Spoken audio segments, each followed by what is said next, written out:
بسم اللہ الرحمن الرحیم نحمدہ ونصلی علی رسولہ الکریم وبعد فاعوذ باللہ السمیع العلیم من الشیطان الرجیم بسم اللہ الرحمن الرحیم انما المؤمنون اخوہ فاصلحوا بین اخویکم واتقوا اللہ لعلکم ترحمون۔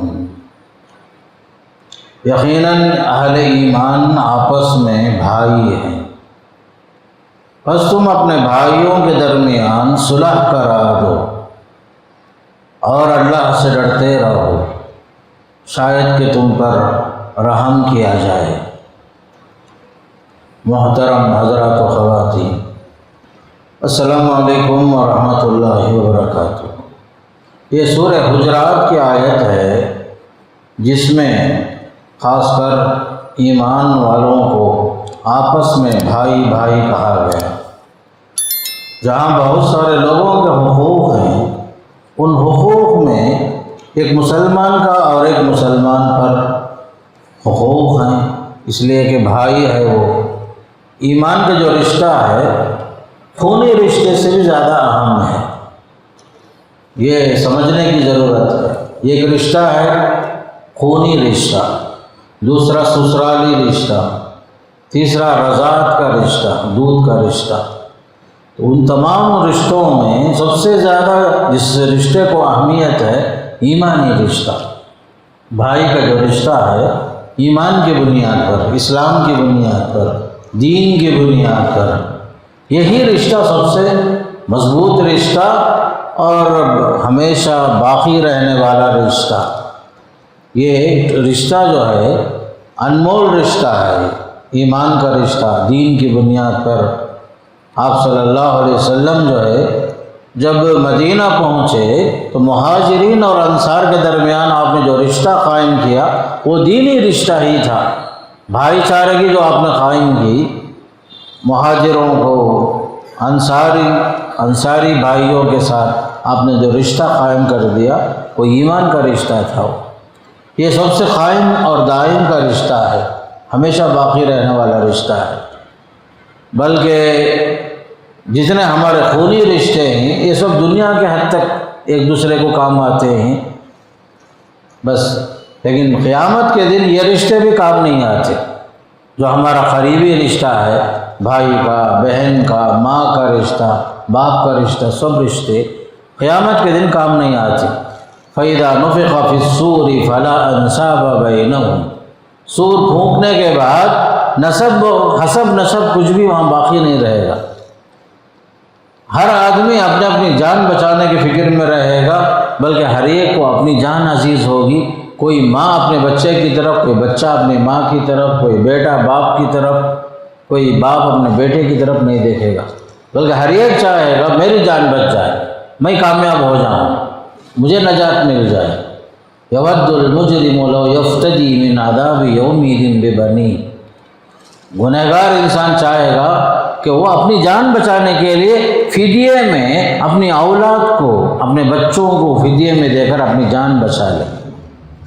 یود المجرم لو یفتدی من عذاب یومئذ ببنیہ وصاحبتہ واخیہ، بیوی کو، اپنے بھائیوں کو، وفصیلتہ التی تؤویہ، پورا خاندان، قبیلہ، سب کو جو ہے فدیے میں دے کر اپنی جان بچانے کی فکر میں رہے گا۔ تو سور پھونکنے کے بعد معاملہ جو ہے ہر ایک کو اپنے اپنی جان عزیز ہوگی، ہر ایک کو اپنے اپنی نجات اہم ہوگی، کوئی کسی کی طرف نہیں دیکھے گا۔ یہ دنیا میں ہی سارے رشتے ایک دوسرے کے ساتھ لگے رہیں گے، لیکن جو ہی جو ہے انسان کی روح ختم ہو جاتی، رشتے بھی کمزور پڑتے چلے جاتے ہیں۔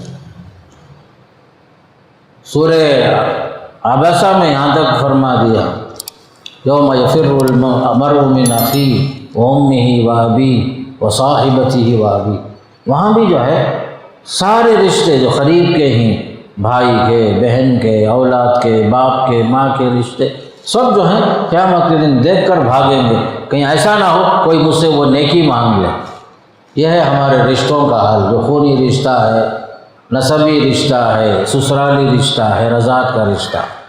اسی لیے امام قرطبی رحمۃ اللہ علیہ تفسیر ہے ان کی الجامع لأحکام القرآن، اس میں لکھتے ہیں وہ کہ سب سے پائیدار رشتہ، مضبوط رشتہ جو ہے ایمان کا رشتہ ہے بولتے، یہ رشتہ ہم قائم رہے گا، ہمیشہ کے لیے باقی رہے گا، لیکن دیگر جو رشتے ہیں سب جو ہیں ٹوٹ جائیں گے، ختم ہو جائیں گے، کوئی کسی کو پوچھے گا بھی نہیں، ہر ایک کو اپنی جان عزیز ہوگی۔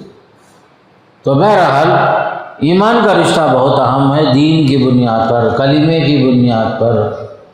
فَإِن تَابُوا وَأَقَامُوا الصَّلَاةَ وَآتَوُا الزَّكَاةَ فَإِخْوَانُكُمْ فِي الدِّينِ، قرآن میں اللہ فرماتا ہے اگر یہ مشرک جو ہے توبہ کر لے، نماز قائم کر لے، زکوٰۃ دے، فَإِخْوَانُكُمْ فِي الدِّينِ، تمہارے بھائی ہو گئے ہو۔ تمہارے بھائی کون سا بھائی؟ دینی بھائی۔ تمہارا جو رشتہ ان سے ہو جائے گا دین کی بنیاد پر ہو جائے گا۔ اگر وہ توبہ کر لے شرک سے، بت پرستی سے، اپنے مذہب کو چھوڑ کر اسلام میں آ گئے، فَإِن تَابُوا وَأَقَامُوا الصَّلَاةَ، نماز پڑھے، زکوٰۃ دیے، احکام اسلام پر عمل کرنا شروع کر دیے، فَإِخْوَانُكُمْ فِي الدِّينِ، اسلام کہتا ہے کہ وہ تمہارا دینی بھائی ہو گیا ہو۔ کل تک جو باہر تھا مسجد سے، آج مسجد کے اندر اسے بھی جگہ کا پورا حق ہے، وہ امام کے پیچھے بھی کھڑ سکتا ہے، دائیں بھی بائیں بھی کہیں بھی کھڑ سکتا ہے۔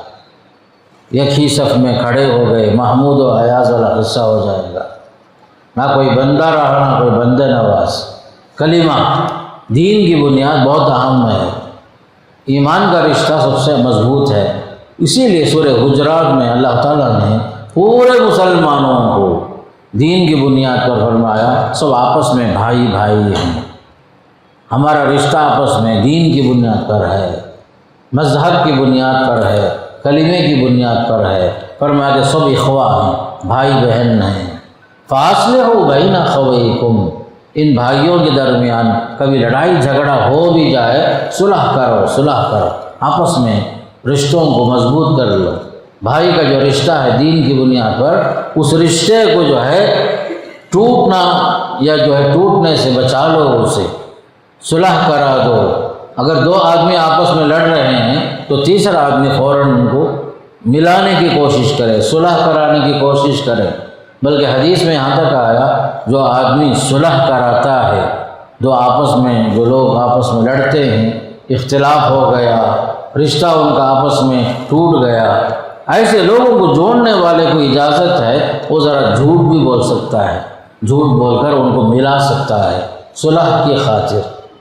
آپ صلی اللہ علیہ وسلم نے فرمایا لیس الکذاب الذی یصلح بین الناس، وہ جھوٹا نہیں ہے جو لوگوں کو آپس میں ملانے کے لیے، صلح کرانے کے لیے ذرا جھوٹ بھی بول دیتا ہے، آپس میں ملانے کی کوشش کرتا ہے۔ یہاں تک اجازت ہے، جھوٹ کی بھی اجازت ہے، خاص کر صلح کرانے کے لیے۔ جیسا کہ حدیث میں یہ بھی آیا کہ 3 دن سے زیادہ لوگ اپنے تعلقات کو منقطع نہ کریں، رشتے کو نہ توڑ لیں۔ 3 دن زیادہ سے زیادہ غصہ جو ٹھنڈا ہو جاتا ہے۔ پھر فرمایا ان میں سب سے اچھا آدمی وہ ہے، ان میں اچھی عورت وہ ہے جو آگے بڑھ کر رشتہ جوڑ لے سلام کے ذریعے سے رشتے کو بحال کر لینے والے سب سے اچھے لوگ ورن کر حدیث میں آیا۔ تو یہاں فرمایا فاصلحوا بین اخویکم، آپس میں صلح کرا دو اپنے بھائیوں کے درمیان۔ پھر فرمایا واتقوا اللہ سے ڈرتے رہو، لعلکم ترحمون، شاید کہ آپ پر رحم کیا جائے گا۔ تو یہاں دیکھیے صلح میں بھی اللہ کا تقوی ہونا چاہیے، صلح کراؤ، اللہ سے ڈرتے رہو، صلح میں بھی جو ہے تقوی کی ضرورت ہے۔ کوئی بھی معاملہ ہو اللہ سے ڈر کر ہو تو اس کے اندر خیر ہی خیر، جس معاملے میں تقوی نہ ہو وہ معاملہ بیکار ہو جاتا ہے۔ علم حاصل کرنے کے لیے بھی تقوی شرط ہے، واتقوا اللہ ویعلمکم اللہ، اللہ سے ڈرتے رہو، اللہ آپ کو علم سے نوازے گا۔ تو ہر چیز میں تقوی کو بڑی اہمیت حاصل ہے۔ اور آخر میں فرمایا لعلکم ترحمون، تم پر شاید رحم کیا جائے گا۔ تو الغرض جو ہے ایمانی رشتہ سب سے اہم رشتہ ہے۔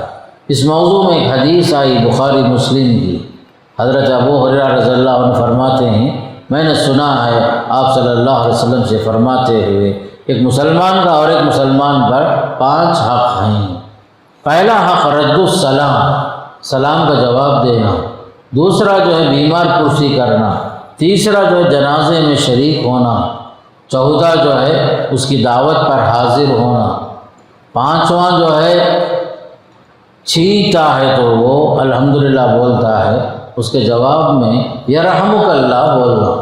یہ 5 حق ہیں بخاری مسلم کی حدیث میں کہ ایک مسلمان کا اور ایک مسلمان پر یہ 5 حق ہیں۔ اور ایک حدیث مسلم میں ہے، اس میں 6واں حق یہ بتایا گیا، اذا استنصحک فانصح لہ، جب وہ آپ سے خیر خواہی چاہتا ہے، نصیحت چاہتا ہے تو اسے آپ نصیحت بھی کرو، تمہارا حق ہے نصیحت کرنا، خیر خواہی کرنا، کسی کا بھلا چاہنا، کسی کا برائی نہیں چاہنا، بھلائی چاہنا، یہ بھی جو دین کا اہم حصہ ہے۔ تو اب جو ہے یہ جو 5 حق ہیں، ان 5 حق کے بارے میں مطلب یہ ہوا کہ حق کا مطلب یہ ہے کہ ایک ایسی چیز ہے، یہ ایسی ذمہ داری ہے، اس ذمہ داری کو ہم چھوڑ نہیں سکتے، جس کا چھوڑنا آدمی گنہگار ہو جاتا ہے بعض مرتبہ۔ بلکہ یہ بعض جو 5 حقوق جو بیان کیے گئے، یہ 6 حقوق جو ہے، بعض حقوق اس میں واجب کے درجے میں ہیں، بعض حقوق اس میں مندوب یعنی سنت مؤکدہ کے درجے میں ہیں۔ یہ جو 5 حق ہیں اس کی تفصیل میں جاتے ہیں تو علماء لکھے ہیں، یہ 5 حقوق میں بعض حالات میں واجب، بعض حالات میں مندوب ہے، سنت مؤکدہ کے درجے میں۔ مثال کے طور پر پہلا حق رد السلام، سلام کا جواب دینا، تو سلام کرنا سنت، سلام کا جواب دینا یہ واجب، دونوں میں فرق ہے۔ سلام کرنا سنت ہے، سلام کا جواب دینا جو ہے آپ پر سلام سن لیا، وعلیکم السلام ورحمۃ اللہ بولنا، یہ واجب ہو جاتا ہے آپ کے اوپر۔ اس میں بھی ایک صورت یہ ہے کہ آپ پر کوئی آدمی سلام کر رہا ہے، آپ تنہا ہیں تو آپ پر اور واجب ہو گیا، تنہا آدمی ہے وعلیکم السلام بولنا ضروری ہو گیا، واجب ہو گیا۔ الا یہ کہ آپ جماعت میں بیٹھے ہوئے ہیں تو وہاں جو ہے آپ پر واجب نہیں ہے، بلکہ جماعت کے کوئی بھی ایک آدمی اگر جواب دے دیا کافی ہو جاتا ہے، اس کا نام فرض کفایہ، فرض کفایہ۔ تنہا آپ ہیں، سلام کا جواب دینا واجب، جماعت میں ہی آ کر کے السلام علیکم زور سے بولے، مسجد میں آئے، محفل میں آئے، زور سے کوئی سلام بولا، یہ ایک آدمی جواب دے دیا کافی ہو گیا، اس کو بولتے ہیں فرض کفایہ۔ تو ایک چیز یاد رکھو، حدیث میں آتا ہے سلام کو عام کرو، آپس میں محبت کو عام کرنے کا ذریعہ سلام ہے۔ جب تم سلام کو عام کرو گے آپس میں محبت پیدا ہوگی، فرمایا صلی اللہ علیہ وسلم۔ آپس میں ہمارے درمیان جو محبت کی جو کمی ہے اس کی وجہ یہی سلام کی عادت کم ہے ہمارے اندر۔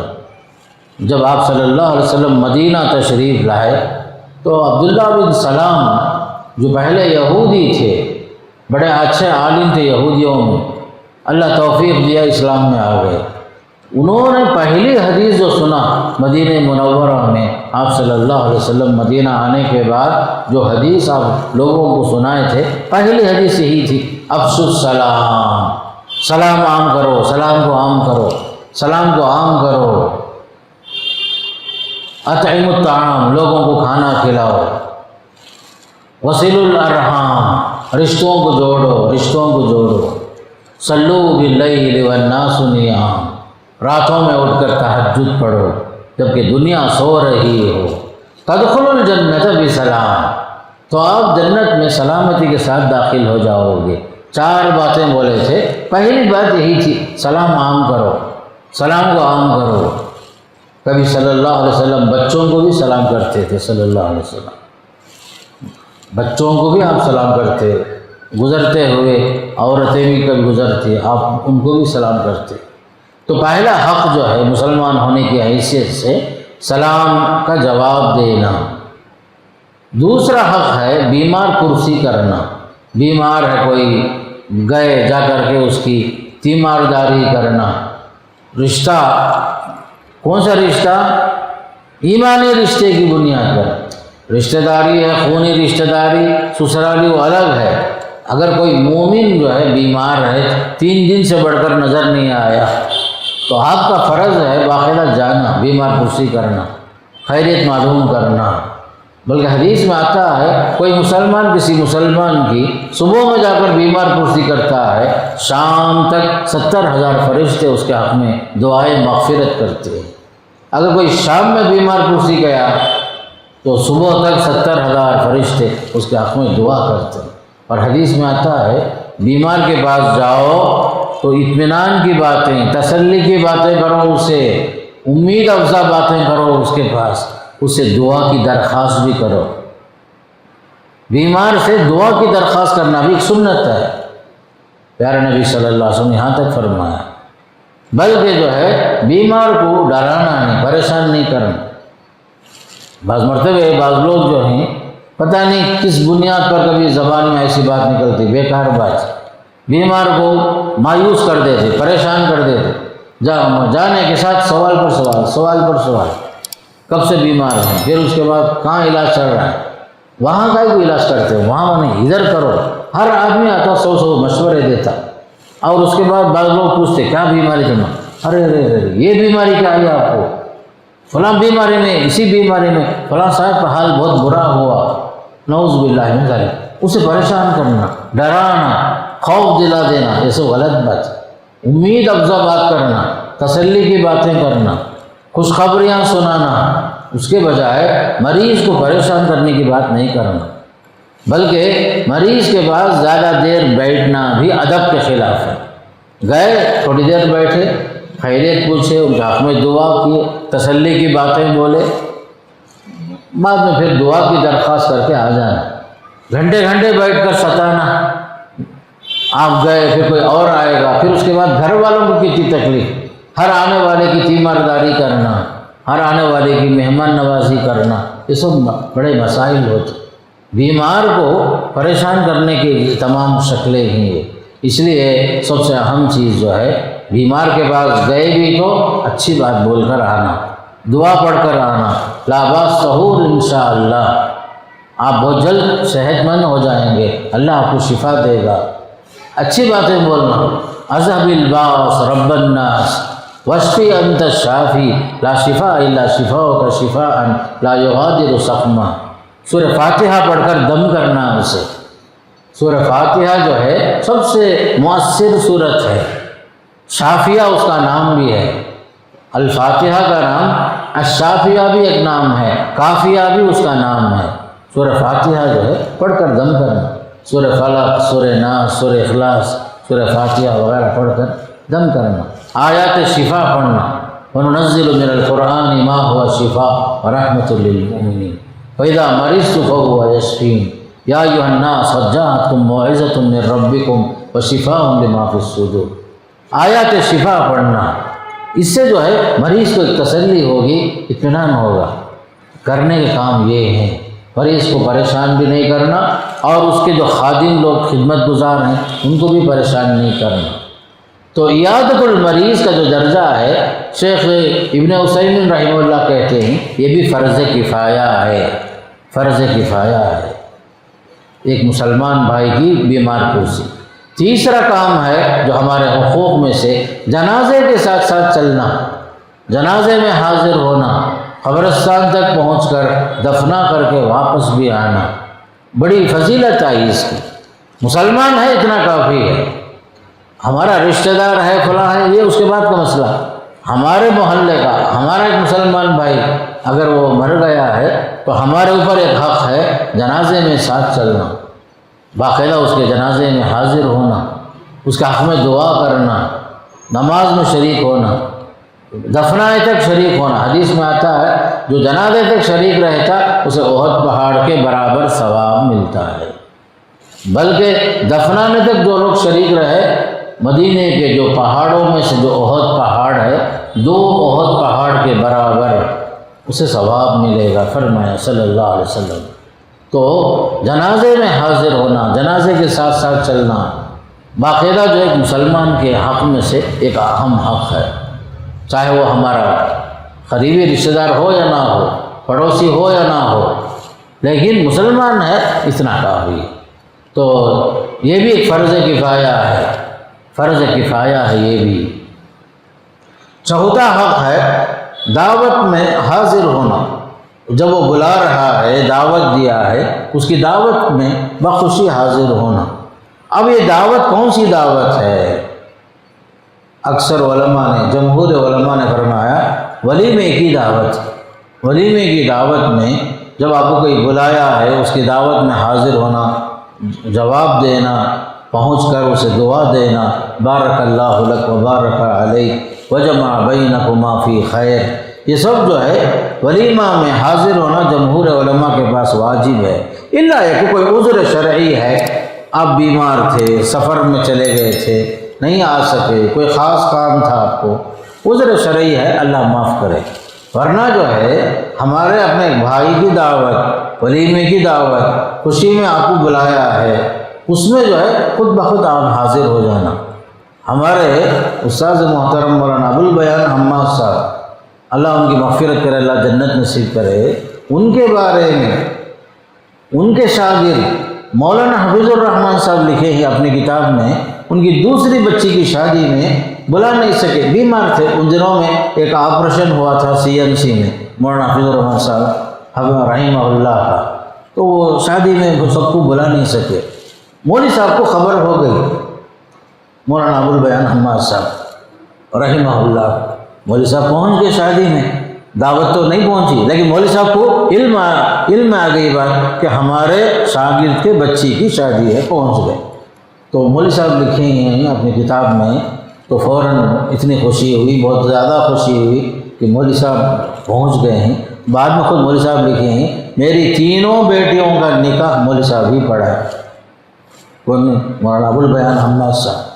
تو اتنی سادگی ہونا ہمارے اندر، مثال کے طور پر ہمارے قریبی رشتہ دار، قریبی دوست، ہو سکتا ہے بلانے میں بھول گیا ہے، ہمیں اسے عذر شمار کر کے بن بلائے بھی پہنچ جانا، یہ ہمارے اپنائیت کی دلیل، ہمارے خلوص کی دلیل. تو حضرت مولانا ابوالبیان حماد صاحب جو ہے اخلاق میں سب سے اونچے اخلاق میں تھے. بلکہ جو ہے مولوی صاحب کی بات میں ایک بات یہ بھی بتا دیتا ہوں، اپنے کمرے میں جامعہ میں جو ہے باقاعدہ حجام کو بلاتے تھے اپنا بال بنانے، موچھی کے بال وغیرہ بنانے کے لیے بلاتے تھے. حجام آتا تھا، اسے اپنا کام کرانے سے پہلے دسترخوان بچھا کر، ناشتہ رکھ کر، کھلا کر، پھر اس کے بعد سر کے بال بنانا ہو، مونچھ کے بال بنانا بعد میں بناتے. ایک حجام کے ساتھ بھی مولوی صاحب کا یہ اخلاق تھا، اللہ مغفرت فرمائے. مولوی صاحب جو ہے بڑے اخلاق کے مالک تھے. مولانا ابوالبیان حماد صاحب، ہمارے شبیر بھائی کو معلوم ہے، پرانے لوگوں کو معلوم ہے، ایسے لوگ تھے. بھائی یہ چیز ہمارے اندر ہونا، میں یہ بولنا چاہتا ہوں. میں نہیں بلایا شبیر بھائی کو، شبیر بھائی ان کی میں انہوں مجھے نہیں بلایا، میں ان کے میں پہنچ جانا خوشی میں، یہ نہیں دیکھنا مجھے بلائے نہیں نا. ایک انا کا مسئلہ ہمیں بنا کر کیا کرتے، رشتوں میں فرق آتا، مجھے بلائے نہیں، مختار پہ ہونا اور مجھے بلائے نہیں، والد شاہد مجھے بلائے نہیں، مجھے اشفاق میں نہیں بلائے، ایسا موضوع بنا کر کیا کرتا ہوں، فوراً شیطان مجھے اور بڑکل آتا، نہیں انہوں ہونا بول کو بلائی نہیں رہی، حالانکہ کتنے لوگوں کو بلائی نہیں ہوں، آپ کو اتنی چھوڑے ہیں بول کر شیطان کیا کرتا، ہماری دوستی میں فرق پیدا کرتا. یہ نہیں ہونا، شیطان کو ذلیل کرنا یہ اصل چیز ہے، شیطان کو ذلیل کرنا. تو دعوت میں حاضر ہونا جب بلایا ہے تو واجب ہے. اگر اپنا کوئی خاص آدمی نہیں بلایا تو ہمیں خود بخود پہنچ جانا. اور ایک چیز بولتا ہوں، موقع کے حساب سے معاشرے کی چیزیں بولنا میرا فرض ہے. ہمارے خاندان میں شادی ہوتی، قریبی رشتہ، بھتیجے کی شادی، بھانجی کی شادی، ماموں کے بچوں کی شادی، وہ بیچارے بھی اگر ہم لوگوں کو بلاتے، کیا ضرورت، بھائی کو بھائی بلانا اس کیا، ماموں بھانجے کو بلانا اس کیا، چاچا بھتیجے کو بلانا اس کیا، نہیں بلاتے. ایک سسٹم بنا لے ہم لوگ، یہ سب غلط ہے. یہ رواج اس کی ضرورت نہیں ہے. ہاں دور کا آدمی کو بلائے، باہر کے لوگوں کو خبر دی، الگ چیز. ہمارے گھر کے شادی میں ہمیں خود بخود حاضر ہو جانا. ایک زمانہ تھا بھائی، خلوص کا زمانہ، اتفاق کا، اتحاد کا، دوستی کا. ذرا پوچھو، یہ لوگ پرانے لوگ ہیں، وہ زمانے میں شادیوں کے لیے 20-25 سال پہلے پیرم پیٹ میں شادی خانے کا تصور نہیں. گھروں میں شادیاں ہوتی تھی، بڑے بڑے گھروں میں جو ہے دعوتیں ہوتی تھی، اور ہمارے پرانے لوگ جتنے بھی تھے 3 دن پہلے 4 دن پہلے سب آ جاتے، شادی کے بعد 2 دن 3 دن رہ کر جاتے تھے۔ کیا مختار بھائی برابر الفت تھی، محبت تھی، جانے کے لیے اگر کوئی تیار بھی ہوئے تو آگے بڑھ کر ان کے کپڑے ان کے برقعے سب چھین کر رکھ لیں گے، اتنا جلدی جاتے اس کیا ہو۔ آج ہم لوگوں کے اندر وہ خلوص، وہ محبت، یہ سب ختم ہو گئی، کم ہوتے چلی گئی۔ ایک ہی دن میں ون ڈے میں نکاح بھی ولیمہ بھی سب ختم، نکاح سیدھا جو ہے شادی محل کو آئے پھر وہاں سے سیدھا گھر کو چلے جائیں، یہ ہو گیا۔ ہمارے رشتے کتنے کمزور ہو گئے دیکھو۔ اس زمانے میں غریبی تھی، اس کے باوجود دلوں میں امیری تھی، جیب خالی تھا بھائی وہ زمانے میں، لیکن دلوں میں محبت تھی، ان کا دل جو ہے مالدار تھا۔ آج پیسے ہیں سب کچھ ہے لیکن محبت کم ہو گئی، یہ چیز نہیں ہونا چاہیے۔ پرانے لوگوں میں دیکھو باقاعدہ آتے تھے جاتے تھے، 4 دن 8 دن گھروں میں آ کے رہتے تھے، تو ایک دور تھا میرے بھائی۔ لیکن آج ہم لوگ جو ہے ہر چیز ہمارے پاس ٹائم ہی نہیں، ایسا نہیں ہونا، اچھے میں برے میں سب شریک ہونا۔ یہاں جو مسئلہ چل رہا ہے دعوت میں حاضر ہونا واجب ہے۔ تیسری بات کے بعد چوتھی بات جو ہے دعوت میں حاضر ہونا۔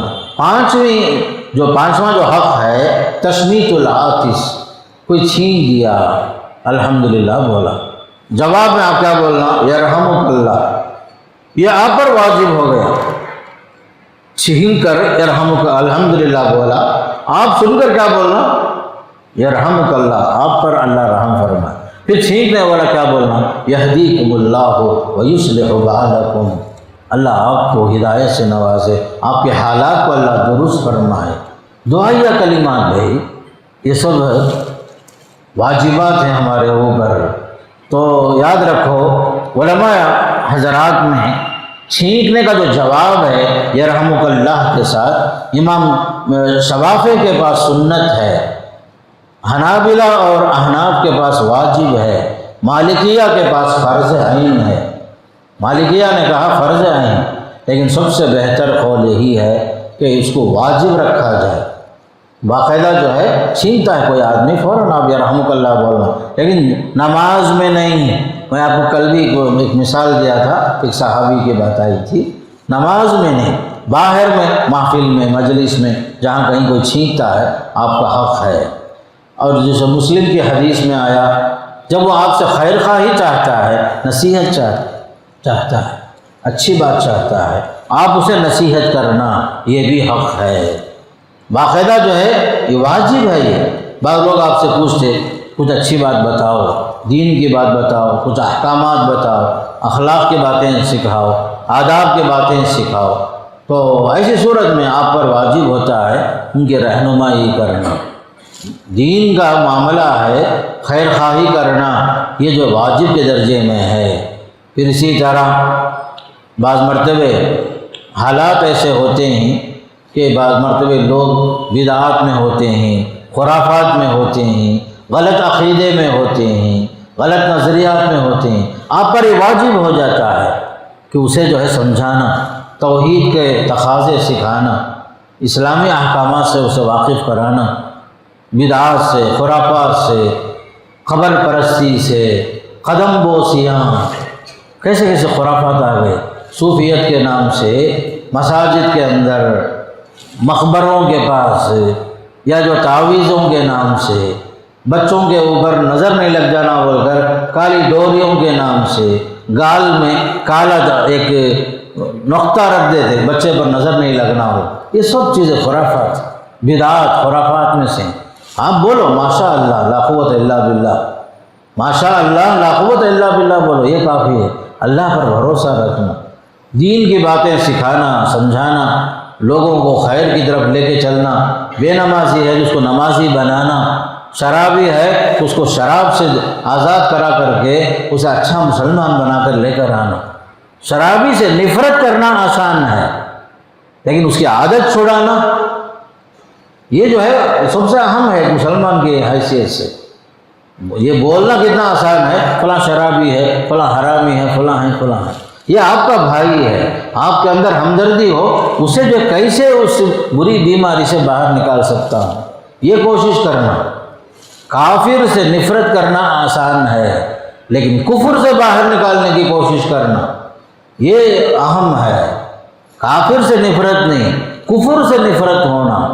جیسے ایک ڈاکٹر ہے، اگر وہ مریض سے نفرت کیا بولے تو علاج کیسے کرے گا؟ وہ پورے مسلمانوں کی حیثیت غیر مسلموں کے مقابلے میں سب جو ہے ڈاکٹر ہیں، اطباء کی حیثیت ہے، حکیم کی حیثیت، اور یہ جو غیر مسلم ہیں بیمار کی حیثیت میں ہیں۔ آپ کو نفرت غیر مسلم سے نہیں ہونا، آپ کو نفرت کفر سے ہونا، شرک سے ہونا، بدعتی سے نفرت نہیں، بدعت سے نفرت ہونا، خرافاتی سے نفرت نہیں، خرافات سے نفرت ہونا۔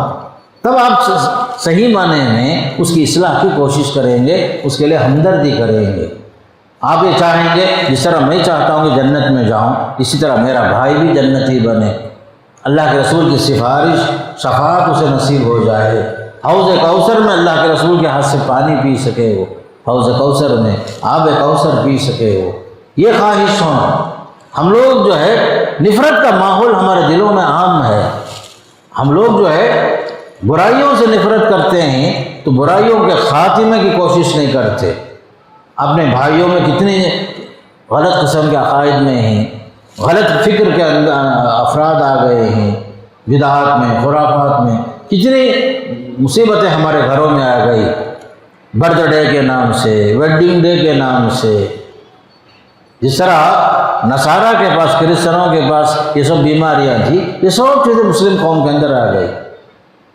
یہ سب چیزیں دین کے حیثیت سے اپنے بھائیوں کو ان سب چیزوں سے دور کرنے کی کوشش کرنا اور اسے سمجھانا، یہ ہمارا فرض ہے۔ یہ الغرض جو ہے ایک مسلمان کا بھائی ہے، خونی رشتے سے بڑھ کر، سسرالی دودھ کے رشتے سے بڑھ کر یہ رشتہ جو پائیدار رشتہ ہے، اخوت ایمانی سب سے اہم رشتہ ہے۔ اس بنیاد پر قرآن کہتا ہے انما المؤمنون اخوہ، اہل ایمان آپس میں بھائی بھائی ہیں، چاہے اس کا رنگ کچھ بھی ہو، نسب کچھ بھی ہو، چاہے اس کی پرسنالٹی کچھ بھی ہو، یا وہ جو ہے کسی اور ملک کا کیوں نہ ہو، لیکن کہیں بھی ہے وہ کلمے کی بنیاد پر ہمارا بھائی ہے۔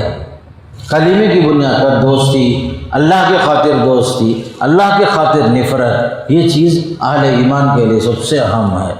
تو بہرحال اس حدیث کے اندر یہ جو 5 اور 6 باتیں جو بیان کی گئی ہیں یہ سب اہم ہیں۔ اللہ مجھے بھی اور آپ کو بھی عمل کرنے کے اللہ توفیق نصیب فرمائے۔ وصلی اللہ علی نبینا محمد والحمد للہ رب العالمین۔